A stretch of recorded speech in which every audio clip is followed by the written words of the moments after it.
ကဲမိတ်ဆွေတို့အနေနဲ့လူငယ်တွေကိုပတ်စံရလို့ရှိရင်သုံးပြဖို့ပဲစဉ်းစားတတ်ကြရလို့ထင်နေတဲ့အတွေးများရှိတယ်ဆိုလို့ရှိရင်ကျွန်တော်တို့ရဲ့အတွေးအမြင်လေးဒီဗီဒီယိုမှာနည်းနည်းလောက်ပြောင်းကြည့်ရတော့မယ်ဗျအရင်ချိန်တော့ဆိုလို့ရှိရင်ကျွန်တော်တို့ငယ်ငယ်တုန်းကတက်ဆိုတက်တဲ့အရွယ်တွေမှာစာမိုးဝဲအောင်ဖို့ငွေချင်းတွေနဲ့ရှောက်လဲပတ်ဖို့ဘဲကော်ဖီဆိုင်အောင်အားလို့ရှိရင်သွားထိုင်ရမယ်ဒီလောက်ပဲခေါင်းထဲမှာရှိခဲ့ကြတယ်ရင်းနှီးမြှုပ်နှံမှုဆိုတဲ့ဝါဟာရကြီးဟာအသက်ကြီးတော့မှအဖေအမေတွေလောက်တာလူကြီးတွေလောက်တာဦးလေးတော်တွေလောက်တာပြီးတော့ဒါကလည်းတကယ်ပညာတတ်တော့မှလောက်ရတဲ့ကိစ္စလုပ်ငန်းဝင်ပြီးတော့ပတ်စံပိုရှန်လာတော့မှစဉ်းစားရမယ့်အရာဆိုပြီးတော့အားလုံးကသတ်မှတ်ထားကြတော့ဗျာဒါပေမဲ့အခုခေတ်မှာတော့ဂျန်စီလို့ခေါ်တဲ့လူငယ်တွေကိုကြည့်လိုက်တယ်ဆိုလို့ရှိရင်အမြင်တော်တော်ပြောင်းလဲသွားတာတွေ့ရတယ်စစ်တမ်းတွေရတယ်သူတို့ကတက္ကသိုလ်ကျောင်းသားဘဝမှာနေရင်းနှီးမြှုပ်နှံမှုလောကတွေကိုစောစောစီးရောက်ရှိလာကြပြီလေဗျာတမိုင်းကျောင်းရ data တွေနှိုင်းယှဉ်ကြည့်တဲ့အခါမှာ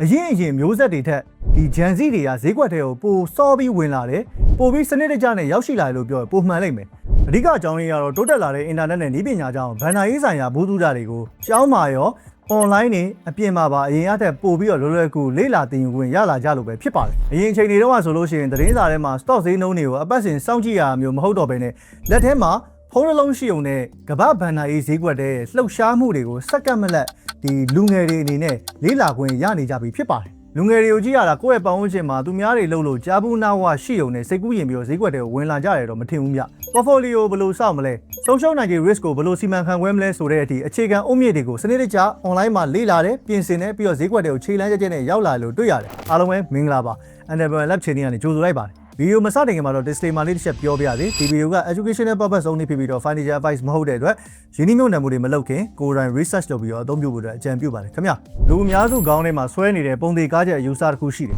လူငယ်တွေဆိုတာဘာသိမှာလဲအမျက်မြင်ရမယ့်ဘက်ကိုပုံအောပြီးတော့တွားဆော့ကြမှာပေါ့ဆိုပြီးတော့တွေးတတ်ကြတာမျိုးပါဒါပေမဲ့တကယ် data ချက်လက်တွေကိုသေချာကြည့်လိုက်မယ်ဆိုလို့ရှိရင်တော့ဒါကလုံးဝမဟုတ်မှန်တွေးရပါလိမ့်မယ်အမှန်တော့ဒီနေ့ခေတ် Gen Z လူငယ်တွေရာဆိုလို့ရှိရင် risk များတဲ့စွန့်စားမှုတွေကိုတက်နိုင်တယ်များရှောင်ရှားကြတာများပါတယ်ဈေးကွက်တွေကိုရောက်လာပြီဆိုရင်တော့မှတစ်နေ့ကိုအချိန်ပေါင်းများစွာအယောင်းဝယ်လုပ်မယ်ဈေးနှုန်းတက်ကြတဲ့ကိုတကောက်လိုက်ကြည့်နေမယ်ဆိုတာမျိုးတဲ့သူတို့ရလာတဲ့မို့ဖိုးလေးတွေသူတို့ရှာဖွေလာတဲ့ပတ်စံလေးတွေကိုအေးဆေးဆေးစောင့်ကြည့်ပြီးတော့မှစနစ်တကျဆုံးဖြတ်ချက်ချတတ်တာမျိုးပါပိုပြီးစိတ်ဝင်စားစရာကောင်းတာသူတို့အနေနဲ့ဈေးကွက်တွေကိုဝင်လာပြီးတော့ပထမဆုံးစတင်ဝယ်ယူတဲ့ share တွေကိုကြည့်လိုက်တဲ့အခါမှာဒါ crypto မှာဆိုလို့ရှိရင် meme coin တွေတို့ပြီးတော့ stocks မှာဆိုလို့ရှိရင်လည်းကျွန်တော်တို့တွေ Tesla လိုမျိုးအရန်အတက်အကျမြန်တဲ့ stocks တွေမဟုတ်ဘဲနဲ့ AI နဲ့နည်းပညာကဏ္ဍတွေမှာအခြေခံအုတ်မြစ်ခန်းခန်းမှာပိုင်ဆိုင်ထားတဲ့ Apple တို့ Nvidia တို့ဒီလိုမျိုး stocks တွေကမ္ဘာထိပ်တန်းကုမ္ပဏီတွေ share တွေကိုပဲအဓိကထားပြီးတော့ရွေးချယ်လေးရှိကြတာကိုသတိပြုရပါတယ်။ဒါကိုကြည့်ချင်းအပြင်သူတို့အနေနဲ့ရေတိုကန်ဆန်းမယ်ဆိုပြီးတော့စိတ်တက်နေလာတာမဟုတ်ပဲအနာဂတ်နည်းပညာနဲ့ရေရှည်စီးပွားရေးလားလာတွေကိုပါတေချာကြနနတွက်ချက်ပြီးတော့ကိုယ့်ရဲ့ portfolio ကိုခိုင်မာမာတည်ဆောက်နေကြရဆိုတာသိတာပါတယ်။နောက်ထပ်ကျွန်တော်သတိထားမိရဲ့စိတ်ဝင်စားစရာကောင်းတဲ့အချက်တစ်ခုရှိပါသေးတယ်။အဲ့ဒါကတော့ emerging market လို့ခေါ်တဲ့ကျွန်တော်တို့လူမျိုးဖွံ့ဖြိုးဆဲနိုင်ငံလူငယ်တွေရဲ့အခန်းကဏ္ဍပါ။ပြန်စဉ်းစားကြည့်လိုက်လို့ရှိရင်အရင်ချိန်တွေတုန်းကကျွန်တော်တို့လူမျိုးနိုင်ငံ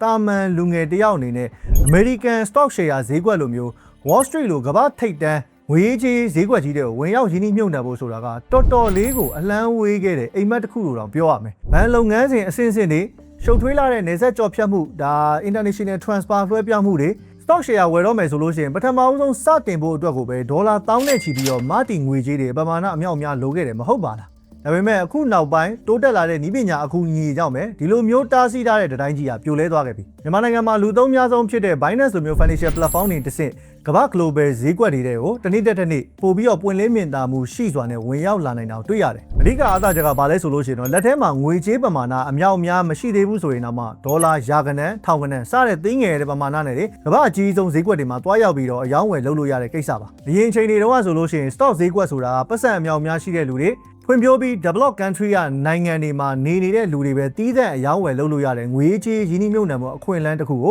အခုချိန်မှာဆိုလို့ရှိရင်ဘယ်နေရာမှာပဲနေဘယ်လိုပဲနောက်ခံ background ရှိတန်းလူညီများရရှိသွားတယ်လို့ပြောလို့ရှိရင်ပို့ပြီးတော့မှန်လိမ့်မယ်ဒီလိုမျိုးပညာသားပါနဲ့စနစ်တကျဝင်ရောက်လာတဲ့ဖွံ့ဖြိုးဆဲနိုင်ငံလူငယ်တွေနဲ့တိုးတက်လာတဲ့အချိန်ဟောကနောက်ပိုင်းမှာဆိုလို့ရှိရင်တော့ကမ္ဘာဘဏ္ဍာရေးဈေးကွက်တစ်ခုလုံးမောင်းနေသွားမယ်အင်အားအသစ်တစ်ခုဖြစ်လာမယ်ဆိုတာကိုထင်ထင်ရှားရှားမြင်တွေ့နေရပဲဖြစ်ပါတယ်ဒီနေ့ခေတ် Gen Z တွေကလွယ်လွယ်နဲ့တတိဖြစ်ချင်တဲ့စိတ်နဲ့ဈေးကွက်တွေကိုဝင်ရောက်လာတော့မဟုတ်ဘူးမိဘတွေလက်ထက်တုန်းကစီနီယာတွေခေတ်တုန်းက go to school get a job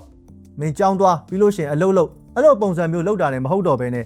ကမ္ဘာဘဏ္ဍာရေးဈေးကွက်နဲ့ငွေကြေးစီမံခန့်ခွဲမှုပညာတွေကိုဒီနေ့ခေတ်မှာအလေးထားလာကြပြီးကိုယ့်ရဲ့ပိုင်ဆိုင်မှု portfolio ကိုအသက်ငယ်ငယ်တုန်းကနေစနစ်တကျတိစောက်ဖို့အတွက်စောစောစီးခြေလမ်းတွေပြင်လာကြပြီပဲဖြစ်ပါတယ် ဒီနေ့ခေတ်လူငယ်တွေရဲ့ဈေးကွက်ထဲမှာဘလို့အယူအဆဇန်းနေနဲ့ဝင်ရောက်လှုပ်ရှားနေကြတယ်ပြီးတော့ crypto ဈေးကွက်နဲ့ traditional market stock share ဈေးကွက်တွေဘလို့မျိုးချောမွေ့စွာပေါင်းဆက်ပြီးတော့လှုပ်ဆောင်လာကြလဲဆိုတာကိုမိတ်ဆွေတို့အနေနဲ့ပို့ပြီးတော့ထပ်ဆောင်းလေ့လာခြင်းနဲ့ဆိုလို့ရှိရင်တော့ Binance Research က website စာမျက်နှာမှာတွားပြီးတော့ဖတ်ရှုဖို့အတွက်တိုက်တွန်းနေပါတယ်ခင်ဗျ။ဒါအပြင်မှာကိုယ့်ရဲ့နေထိုင်ရာ data လိုက်တရားဝင်အသုံးပြုလို့ရမယ် Binance က Trade Fine Ecosystem လေးကိုလည်းကိုယ်တိုင်စမ်းသပ်ပြီးတော့အသုံးပြုကြည့်လို့ရပါသေးတယ်။နောက်ဆုံးအနေနဲ့ကျွန်တော်အမြဲတမ်းသတိပေးနေကြစကားလေးအတိုင်းပဲထပ်ပြောပြရစီဘယ်လိုမျိုးရင်းနှီးမြှုပ်နှံမှုတွေမဆိုဘယ်လောက်ပဲခစ်စားနေပါစေသူများတွေပြောတိုင်းလိုက်ပြီးတော့လောက်တာမဟုတ်ဘဲနဲ့ DYOR လို့ခေါ်တဲ့ Do Your Own Research ပေါ့နော်ကိုယ်တိုင်ဆုံးဖြတ်ချက်ချသူစေနာလုပ်စီစစ်တွက်ချက်ပြီးတော့အယောင်းဝယ်လုပ်ဖို့အတွက်အရေးကြီးပါတယ်ကဲဒီလောက်ဆိုလို့ရှိရင်တော့အားလုံးပဲဒီနေ့ knowledge sharing session ကနေပြီးတော့ဘူးသူသားအသစ်တွေနဲ့စီစစ်စရာအတွေးအမြင်အသစ်လေးတွေရရှိသွားကြမယ်လို့မျှော်လင့်ပါတယ်